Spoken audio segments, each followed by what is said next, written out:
you set out really two options: to either do something completely different or to try to reform what we're doing right now. What's your recommendation between those two?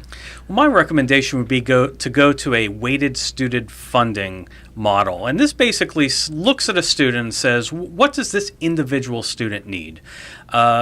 And attaches dollar amounts to those student needs. So, for example, all students would be, there would be a base amount of money for each student.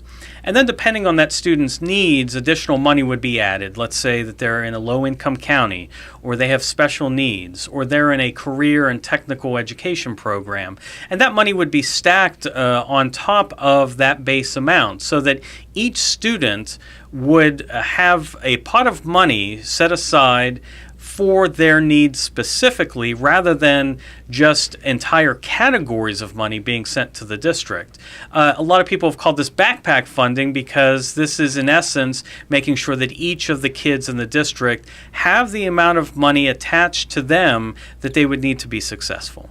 Help us understand how that approach, the weighted approach, is different from how the money is allocated today.